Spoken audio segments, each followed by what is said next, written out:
오리건 대학교의 고고학자 팀이 오리건 남부에서 북미에서 가장 오래된 인류 거주지 중 하나를 발견했습니다. 그는 이 능선이 왜 여기에 있는지 정확히 알지 못했습니다. 20세기 대부분 동안 고고학자들은 최초의 인류가 북미에 언제 도착했는지, 어디에서 왔는지, 그리고 이곳에 오기까지 어떤 경로를 거쳤는지 정확히 알고 있다고 생각했습니다. 과학적으로는 이미 확정된 것처럼 보였습니다. 그런데 오리건 사막에서 발굴 작업을 하던 팀이 땅에서 석기를 꺼내 연구소로 보냈고 아무도 예상하지 못했던 결과가 나왔습니다. 그래서 우리 학생들은 더 기초적인 부분부터 시작할 수 있고 발굴 방법을 제대로 훈련받아 헬스의 지시를 잘 따릅니다. 돌 속에 보존된 2만 년 된 피는 헤르츠 원뿔의 일부이며 저는 그 돌을 기울이고 여러 가지 물체로 치는 것으로 그 모양과 크기를 조절할 수 있습니다. 그리고 그것이 드러낸 것은 단순히 시간대를 뒤로 미룬 것에 그치지 않았습니다. 그것은 기존의 이야기를 완전히 뒤집어 놓았습니다. 우리가 아메리카 원주민에 대해 배워온 모든 것이 사실이 아니었다면 어떨까요? 100년 동안 고고학계의 확신을 뒤흔든 발견. 20세기 대부분 동안 고고학자들은 자신들이 전적으로 신뢰하는 이야기가 있었습니다. 그 이야기는 다음과 같습니다. 약 13,000년 전 최초의 인류는 시베리아에서 알래스카로 이어지는 육교를 건너 캐나다 대부분을 덮고 있던 두 개의 거대한 빙하 사이에 생긴 좁은 통로를 통해 천천히 남쪽으로 이동했습니다. 클로비스 문화로 알려진 이들은 아메리카 원주민으로 여겨졌습니다. 만약 누군가 인류가 그보다 더 일찍 도착했다는 증거를 제시한다면 고고학계는 이미 정해진 대응 방식을 가지고 있었습니다. 그들은 그것을 오염이나 오해라고 불렀습니다. 대부분의 연구자들에게 있어 시간의 흐름은 이미 정해진 것이나 다름없었습니다. 그러던 중 오리건 대학교 연구팀이 오리건주 동부 고지대 사막에 있는 암석 보호소를 발굴하기 시작했습니다. 그리고 나서 저는 암벽 가장자리 위쪽에서도 조금 작업을 해봤는데 아마 8,000년 이상 된 것으로 추정되는 창촉들을 많이 발견했습니다. 그렇게 기존의 연대기가 층층이 무너지기 시작했죠. 그곳은 림록 드로우 암석 보호소라고 불리는 곳이었습니다. 누구도 논란이 될 만한 일이 벌어질 거라고 예상하지 못했다. 팀은 역사를 바꾸려고 그곳에 간 것이 아니었다. 그들의 원래 목표는 소박했다. 그들은 아마도 평생 동안 경험하게 될 가장 복잡하고 어려운 환경에서 최고의 고고학 연구를 진행했습니다. 빙하기 동물 유적을 연구하고 수천 년에 걸쳐 지역 환경이 어떻게 변화했는지 추적하고 싶어 했습니다. 21년 동안 그 지역에서 근무해온 국토관리국 소속 고고학자도 그들과 함께 현장에 있었습니다. 그곳은 인적이 드물고 사람들의 눈에 잘 띄지 않는 외딴 지역에서 진행된 평범한 현장 조사였다. 그곳은 미국 역사상 가장 획기적인 고고학적 발견 중 하나가 될 것이라는 어떤 징후도 보이지 않았다. 연구원들이 땅에서 발굴한 것은 석기 도구와 동물뼈였는데 그 자체로는 특별할 것 없는 것들이었다. 하지만 실험 결과가 나오자 모두가 조용해졌다. 도구들의 피가 묻어 있었다. 그렇게 오래된 피는 남아있을 리가 없었다. 그런 흔적은 거의 남아있지 않다. 하지만 거기에 있었다. 연구진은 퇴적층의 연대를 측정할 때 광자극 발광이라는 방법을 사용했다.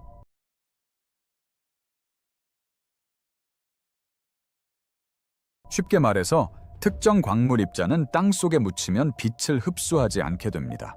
말 그대로 그 자리에 굳어버리는 거죠.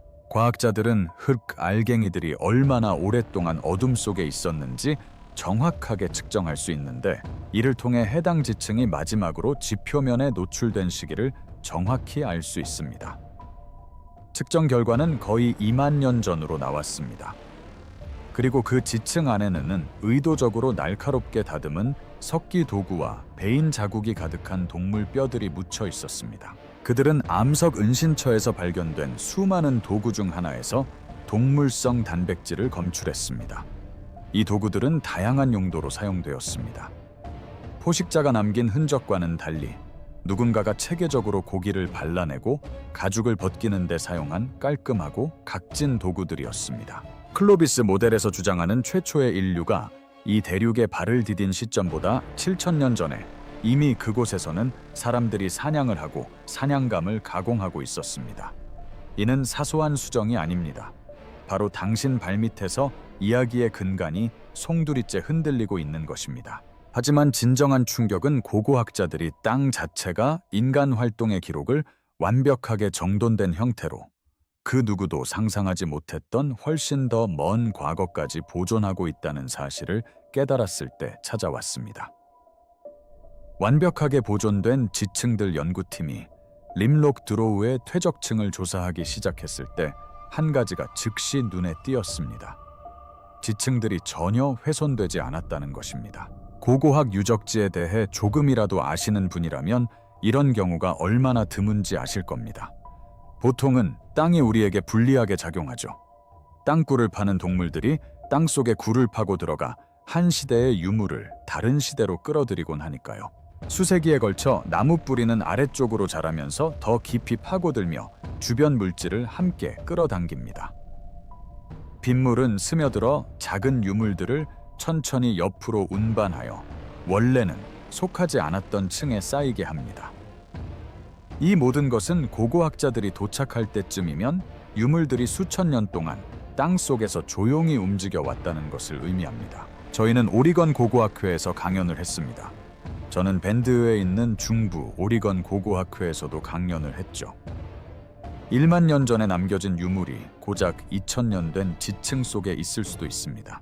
발견한 것이 실제로 그 자리에 있어야 할 것이라고 완전히 확신할 수는 없습니다. 하지만 림록 드로우는 달랐습니다. 지층들이 평평하게 놓여 있었고 서로 완벽하게 분리되어 있었습니다. 이렇게 생각해 보세요. 사람들이 그 대피소에서 살 때마다 무언가를 남기고 갔어요. 불에 탄 자에, 쑥, 뼈 조각, 유기성 폐기물 같은 것들이요. 시간이 흐르면서 그 물질은 압축되어 퇴적물 속에 뚜렷한 검은 띠를 형성했습니다. 그 후 은신처가 비어있고 수세기 동안 아무도 돌아오지 않자 아무것도 퇴적되지 않았습니다. 단지 바람에 날린 먼지와 고운 사막 모래가 바위 은신처의 열린 면을 통해 천천히 밀려 들어왔을 뿐입니다. 그 아래 모든 것을 얇은 막처럼 덮고 있었다. 인간의 활동도 유기물도 없었다. 그저 완전히 버려진 장소에서 흔히 볼 수 있는 퇴적물만 쌓여 있을 뿐이었다. 그 과정으로 어두운 층 위에 옅고 깨끗한 층이 형성되었다. 그러자 사람들이 다시 돌아왔고 또 다른 어두운 띠가 생겼다. 그리고 그들은 다시 떠났다. 그 위에는 또 다른 옅은 먼지와 모래층이 쌓여 있다. 사막을 걸어 다니면 어쩌면 그런 걸 발견할 수도 있겠지. 그리고 표면에서는 자루가 달린 화살촉도 찾을 수 있을 거야. 하지만 동시에 무엇이 다른 것보다 먼저 일어나는지는 알 수 없습니다. 불분명하죠. 이러한 패턴은 수천 년 동안 반복되었습니다. 어두운 띠, 밝은 층, 어두운 띠, 밝은 층. 각각의 층이 이전 층 위에 완벽하게 밀착되어 있었다. 발굴팀이 더 깊이 파고들수록 석기 도구들이 계속해서 발견되었다. 그것들은 섞이지 않았다. 각각 뚜렷한 층 위 안에 따로따로 자리 잡고 있었다. 각각의 층은 고유한 시간대에 고정되어 있었다. 네, 그랬죠. 바로 이 도구. 제가 레더맨이라고 부르는 주황색 만호 재질의 멀티툴이에요. 동물의 가죽을 벗길 때 쓰는 손으로 잡는 스크레이퍼 같은 것들이 들어있었죠. 고기를 자르기 위해 부싯돌이나 흑요석을 깎아 만든 작고 날카로운 칼날들. 그것들은 기본적인 물건이었지만 누군가가 앉아서 의도적으로 만들었기에 존재하는 것들입니다. 특정 시대의 재와 뼈 조각들로 둘러싸인 어두운 띠 안에 도구 세트가 발견될 것입니다. 그 위에는 수세기 동안의 공백을 나타내는 깨끗한 퇴적물이 옅은 색으로 덮여 있다. 그리고 또 다른 어두운 띠가 나타난다. 그 안에는 완전히 다른 시대의 도구들이 들어있다. 그것은 마치 서로 다른 집단이 수천 년 동안 한 번도 마주치지 않고 같은 은신처를 방문했을 때 나타날 법한 패턴과 정확히 일치했습니다. 그리고 증거는 바로 그것을 가리키고 있었습니다. 이곳은 한 집단이 폭풍우를 피해 잠시 머물다 사라진 그런 장소가 아니었습니다. 세대를 거듭하며 사람들은 끊임없이 이곳으로 돌아왔습니다. 그들은 이곳이 존재한다는 것을 알았고 왜 다시 돌아올 가치가 있는지도 알고 있었습니다. 지리적인 배경을 이해하고 나면 그 이유는 명확해졌습니다. 빙하기 동안 그 암석 은신처 주변 지역은 습지 옆에 자리 잡고 있었습니다. 척박하고 가혹한 사막 한가운데에서 고여있는 물은 매우 귀중한 자원이었습니다. 동물들은 그 물을 찾아 지역 곳곳에서 이동해 왔습니다. 그리고 그 물에 대해 알고 있던 사람들은 수천 년 동안 꾸준히 반복적으로 그곳을 따라갔습니다. 하지만 진정한 전환점은 아직 오지 않았습니다. 퇴적층 더 깊은 곳에서 연구팀은 화산자의 띠 아래 봉인된 층에 도달했습니다. 그 땅속에 묻혀있던 것은 인류가 북아메리카에 처음 도착한 시기에 대한 기존 통념의 가장 직접적인 도전을 제기하는 것이었습니다. 바로 거대 빙하기 낙타였습니다. 땅속에 묻힌 것은 한때 북아메리카 전역을 엄청난 수로 누비던 멸종된 거대 낙타, 카멜롭스 헤스터누스의 이빨과 턱뼈 조각들이었습니다. 이 동물은 어깨 높이가 거의 2m에 달하고 무게는 수백 킬로그램이나 나갔습니다. 자, 한번 해보세요. 당신은 절대 못할 거예요. 그런데 낙타는 그걸 해낼 수 있죠. 이것 또한 놀라운 특징입니다. 그리고 그것은 수천 년 동안 지구에서 사라져 있었고 그제서야 누구도 이곳에서 그것을 찾아볼 생각을 했습니다. 하지만 연구원들을 가장 놀라게 한 것은 뼈 자체가 아니었습니다. 문제는 그 배열 방식이었다. 뼈들이 흩어져 있는 것이 아니라 마치 동물이 홀로 죽어 들판에서 썩을 때처럼 흩어져 있지 않았다. 그것들은 고대 세계 곳곳에 인간 도살 유적지에서 발견되는 특정한 알아볼 수 있는 패턴으로 배치되어 있었다. 연구팀이 자세히 조사한 결과 관절 부위에 집중적으로 칼 자국이 여러 차례 발견되었습니다.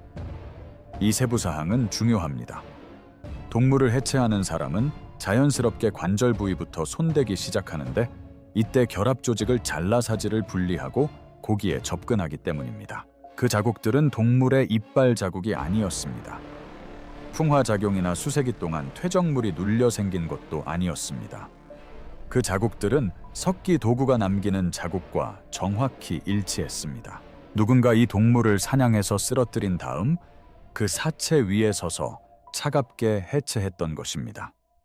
이것이 무엇을 의미하는지 이해하려면 그 사람들이 살았던 세상을 상상해 봐야 합니다. 약 2만 년 전 북아메리카는 오늘날과는 전혀 다른 모습이었습니다. 빙하가 캐나다 대부분 지역을 덮고 있었고 약 3km 두께의 빙상이 대륙 북쪽 절반을 지배했습니다. 드넓은 평원에는 매머드, 마스토돈, 거대 땅늘보, 그리고 지금은 사라진 풍경 속을 무리지어 이동하는 고대 낙타들이 함께 살았습니다. 다이어 늑대 또한 같은 공간에서 사냥을 했습니다. 검치 호랑이도 마찬가지였다. 세상은 오늘날 살아있는 그 어떤 것도 제대로 표현할 수 없을 만큼 춥고 기이하고 훨씬 더 위험했다. 그리고 그 모든 것의 한가운데 어딘가에서 한 무리의 인간 사냥꾼들이 거대한 낙타를 죽여 그 바위 동굴로 끌고 와서 손으로 만든 돌도구로 뼈에서 살을 발라냈다. 여기서부터 이 이야기는 더 이상 일축하기 어려워집니다.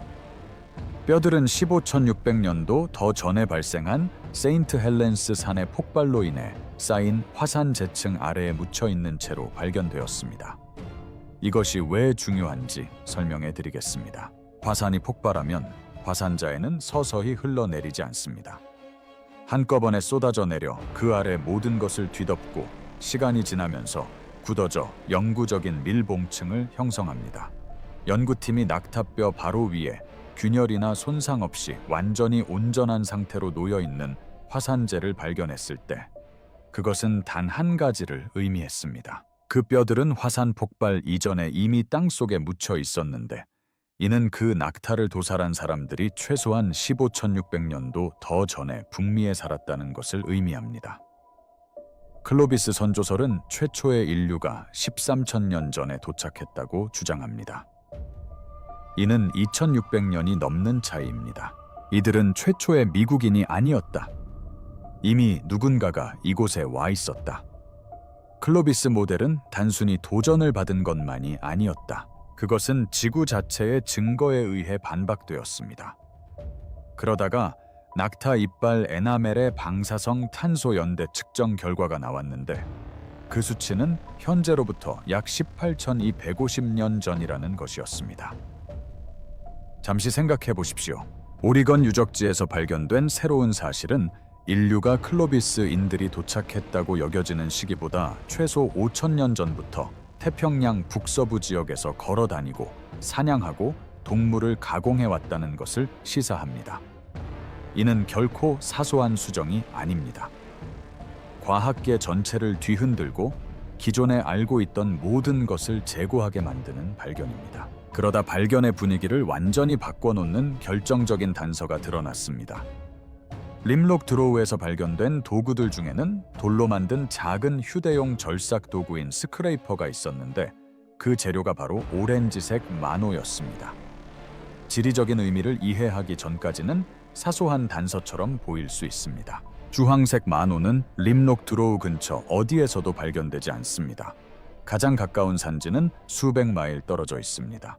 그렇게 멀리 떨어진 곳에서 우연히 돌을 주워오는 사람은 아무도 없습니다. 그 재료는 의도적으로 그 장소로 옮겨졌어야 했는데 이는 두 가지 중 하나를 의미합니다.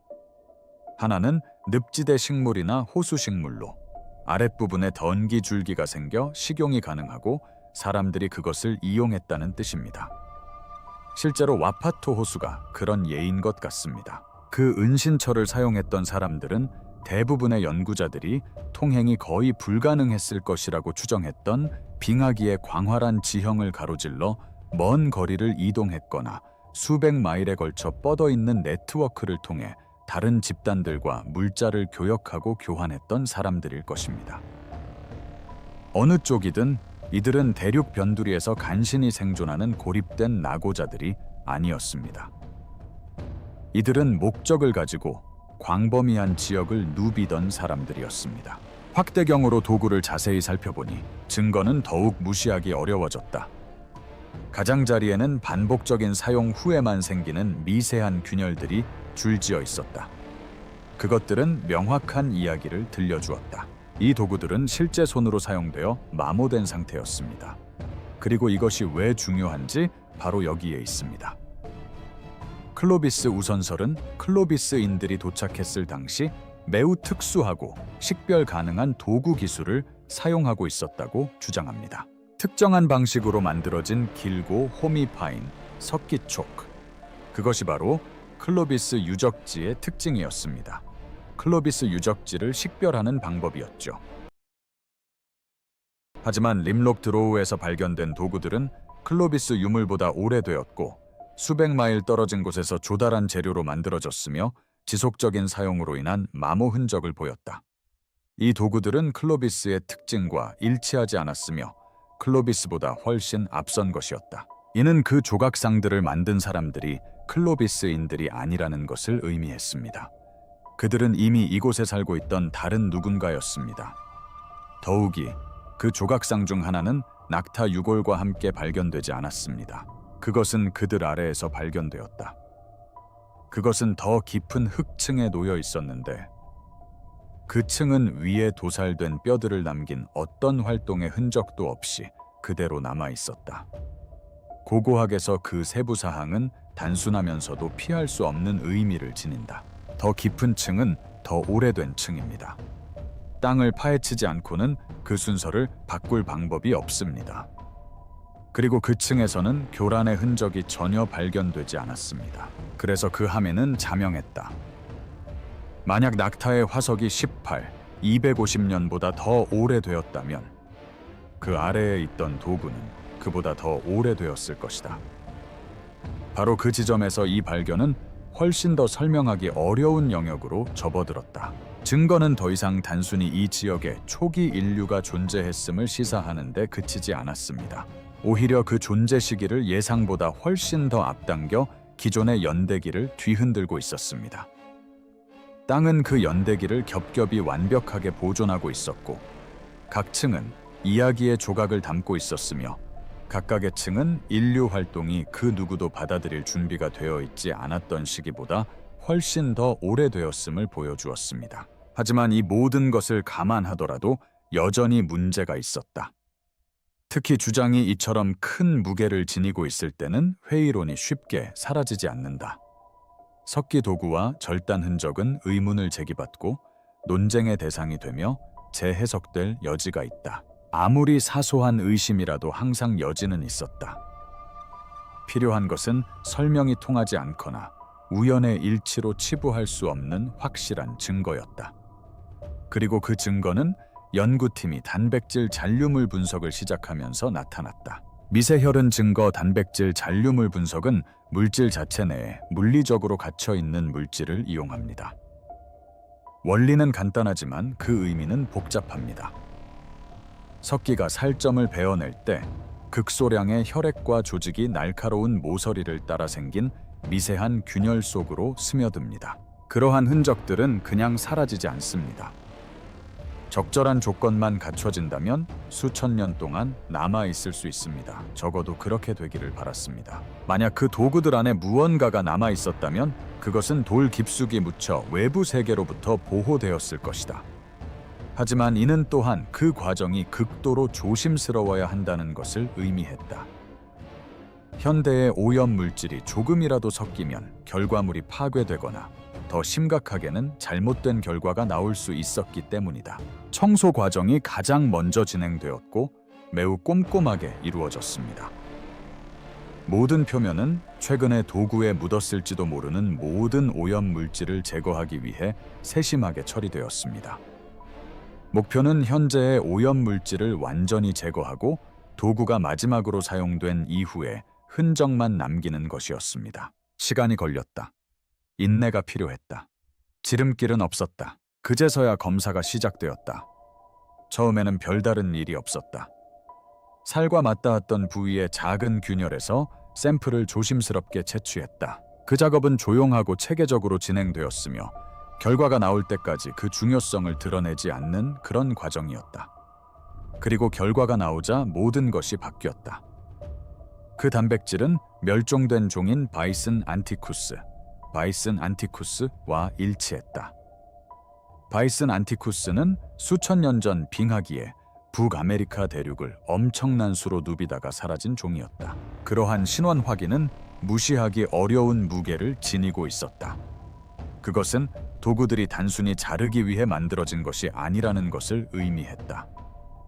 그 도구들은 더 이상 존재하지 않는, 현재와는 아주 동떨어진 세상에서 살고 죽었던 실제 동물을 잘라냈다는 것을 의미했다. 연결고리가 순식간에 더욱 단단해졌다. 이제 증거는 여러 차원에서 동시에 존재하게 되었다.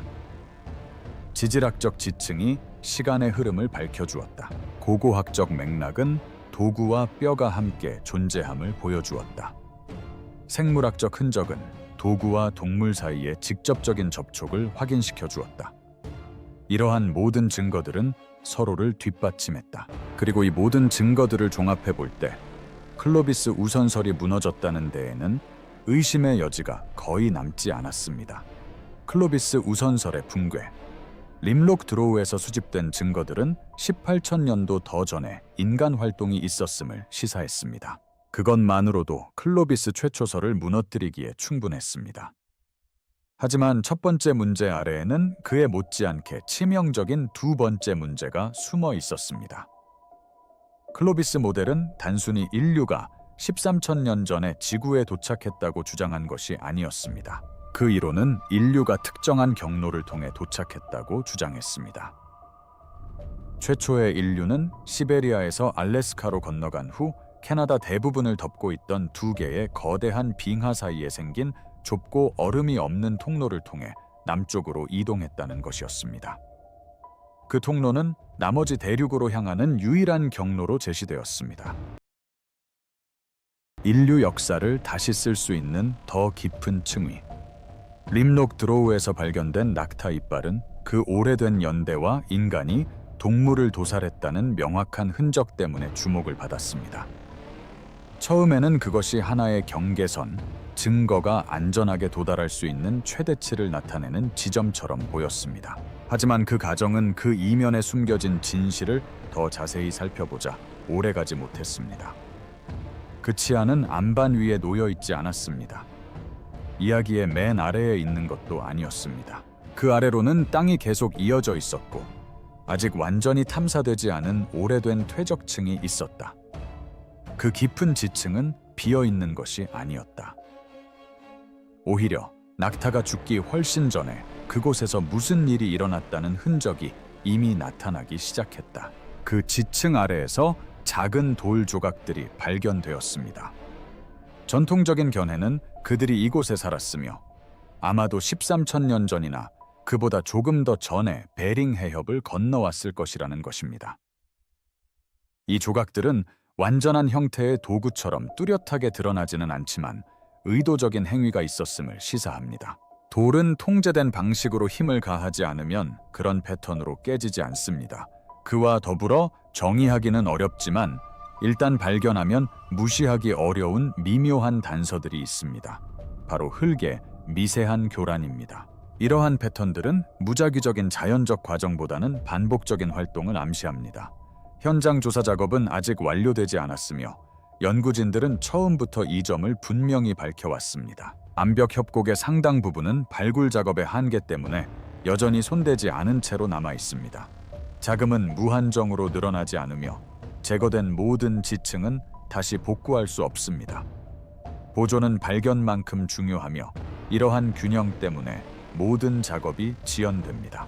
이번 연구에 참여한 한 전문가는 아직 발견되지 않은 것들을 설명하면서 그러한 불확실성을 분명히 했습니다. 낙타를 끌어들였던 것과 같은 습지 환경에 이끌린 더 큰 동물들의 유해도 더 깊은 지층에서 발견될 것으로 예상되지만 그러한 유해는 아직 발굴되지 않았습니다. 그것들이 존재하지 않아서가 아니라 그것들이 묻혀 있을 가능성이 있는 지층이 아직 발굴되지 않았기 때문입니다. 이는 여전히 해결되지 않은 의문을 남깁니다. 만약 더 깊은 퇴적층에서 도구나 인간 활동에 명확한 흔적이 발견된다면 그 시기는 단순히 약간만 바뀌는 것이 아닙니다. 이러한 움직임은 전면적인 재평가를 강요합니다. 인류의 존재는 22,000년 전까지 거슬러 올라갈 수 있으며 심지어 25,000년 전까지 거슬러 올라갈 수도 있습니다. 인류의 아메리카 대륙 진출과 관련하여 지금까지 거의 고려되지 않았던 시기까지 범위를 넓혀볼 수도 있습니다. 일부 과학자들은 이미 그러한 방향으로 연구를 시작했습니다.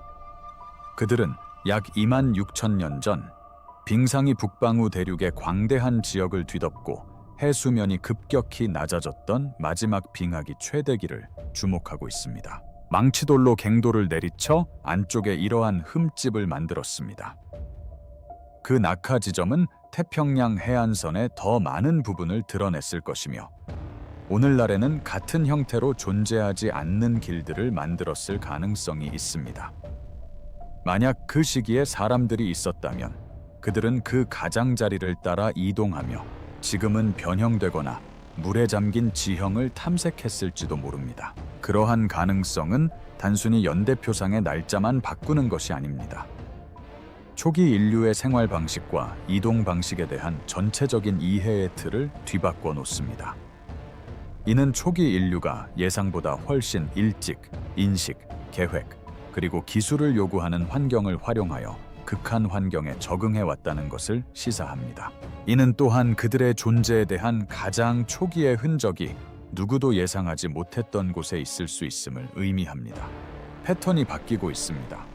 한때 안정된 것처럼 보였던 이야기가 열리기 시작하고 있습니다. 새로운 증거가 하나씩 드러날 때마다 거의 한 세기 동안 이해 없이 받아들여졌던 사실에 대한 압력이 가중됩니다. 림록 드로우는 더 이상 특이한 유물이 발견된 단일 유적지가 아닙니다. 훨씬 더 불안감을 조성하는 무언가가 되었습니다. 이는 오랫동안 받아들여져 온 통념에 균열을 일으켰습니다. 그리고 화산재와 흙, 그리고 오랜 침묵 아래 어딘가에 아메리카 대륙 인류 생명의 진정한 시작이 아직 발견되기를 기다리고 있을지도 모릅니다. 그 모델 전체가 그것에 달려 있었습니다. 하지만 18천 년 전에는 그 통로가 존재하지 않았습니다. 빙하가 아직 충분히 후퇴하지 않아 통로가 열리지 않았던 것입니다. 대륙의 북쪽 절반은 여전히 수천 마일에 걸쳐 펼쳐진 거대한 빙판 아래에 갇혀 있었습니다. 남쪽으로 향하는 틈도, 통로도, 길도 없었습니다. 조각들은 망치돌이나 사슴뿔 조각, 즉 무스뿔로 떼어내는데 이렇게 둥근 조각들은 떼어내기가 더 어렵습니다. 클로비스 모델이 제시하는 이동 경로는 림록 드로우 유적에서 발견된 증거들이 보여주듯이 이미 오리건에 인류가 살고 있던 시기에는 물리적으로 불가능했습니다. 하지만 림록 드로우 사람들은 그 통로가 열리기 수천 년 전부터 사막 고지대에서 거대한 낙타를 사냥하며 살았습니다. 만약 그 당시 사람들이 그토록 남쪽 지역에 있었다면 오랫동안 통용되어 온 경로를 통해 도착한 것은 아닐 겁니다. 시간적 배경과 지형적 조건이 그 길을 허용하지 않았기 때문입니다. 그래서 다른 가능성이 제기된 것입니다. 이전에도 고려되었지만 완전히 받아들여지지 않았던 이론이 있습니다. 바로 해안 이주 모델입니다. 이 이론은 최초의 아메리카인들이 내륙 통로가 열리기를 기다리지 않았다고 주장합니다. 그들은 작은 배를 타고 태평양 연안을 따라 남쪽으로 이동하며 이전에는 한 번도 본 적 없는 대륙의 해안 가까이를 따라 항해했습니다. 그 항로는 안전하지 않았습니다. 1만 8천 년 전 북태평양 연안은 지구상에서 가장 거친 해양 환경 중 하나였습니다. 수천 마일에 달하는 드넓은 바다를 가로질러 형성된 폭풍 시스템이 아무런 저지대 없이 그 해안선에 도달했습니다. 진로의 육지도 없었고 폭풍의 위력을 흡수할 자연적인 방벽도 없었습니다. 언덕을 따라 구불구불 이어지다가 아래로 내려가는데 지형의 등고선을 잘 따라가지 않아요. 그 폭풍이 해안에 도달했을 때쯤에는 이미 최대 위력을 발휘하여 30, 40, 50 피트 높이의 파도를 바위에 직접 몰아쳤습니다. 항구도 피난처도 구조될 가능성도 없었습니다. 파도에 배가 휩쓸리면 끝장이었습니다. 하지만 여러 증거들을 보면 사람들은 어쨌든 그 여정을 계속했고 도중에 멈춰서 물고기를 잡고 해양 포유류를 사냥하고 바위에서 조개류를 채취했던 것으로 보입니다. 계속 이동할 만큼의 식량과 현대 기준으로도 극한이라고 여겨질 만한 환경에서 살아남을 만큼의 기술이 있었던 것입니다. 그러기 위해서는 단순히 용기만 필요한 것이 아닙니다. 이 항해에는 축적된 지식, 즉 조류, 해류, 기상 패턴에 대한 이해가 필요했는데 이는 이 여정이 시작되기 훨씬 이전부터 바닷가에서 살고 죽었던 수많은 세대의 사람들만이 가질 수 있는 것이었습니다. 이들은 미지의 대륙을 향해 앞을 보지 못하고 헤매는 떠돌이 무리가 아니었습니다. 그들은 바다를 읽을 줄 아는 경험 많은 해양 민족이었습니다. 그리고 이는 가장 불안한 생각으로 이어집니다. 림록 드로우는 이 이야기의 시작이 아닐지도 모릅니다. 단지 증거가 충분히 선명하게 남아 알아볼 수 있는 최초의 장소일 뿐일지도 모릅니다.